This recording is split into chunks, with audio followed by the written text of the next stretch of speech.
नाज़रीन, आपको आगाह करें तांदला वाला से, जहां हमारे नुमाइंदा खसूसी ज़मीर हैदर के मुताबिक थाना गढ़ की हदूद में 1 अक्टूबर को होने वाली डकैती में पेशरफ्त ना हो सकी।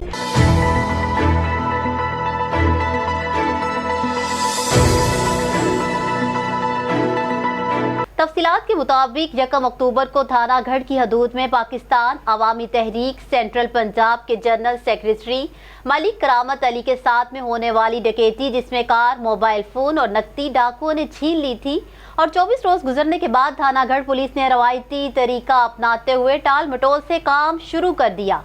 पाकिस्तान अवामी तहरीक सेंट्रल पंजाब के सदर मियां रेहान मकबूल ने थाना गढ़ में प्रेस कॉन्फ्रेंस करते हुए कहा कि पुलिस ने गफलत का मुजाहरा करते हुए FIR पर कोई पेशरफ्त नहीं की। उनका मजीद कहना था कि अगर 36 घंटों में पुलिस ने रिकवरी ना की तो DPO ऑफिस के बाहर रोड ब्लॉक करके एहतजाज किया जाएगा। आपको बताएं कि थाना गढ़ के SHO शाहिद आवान ने मुकदमा मुद्दई मलिक करामत को थाने बुलाकर खुद थाने से गायब। थाना गढ़ पुलिस के रवैये पर पाकिस्तान अवामी तहरीक की क़यादत का इजहार तशवीश। न्यूज़ स्टूडियो से फिल वक्त इतना ही। मज़ीद खबरों और अपडेट्स के लिए देखते रहिए BBC 11 हेडलाइंस न्यूज़।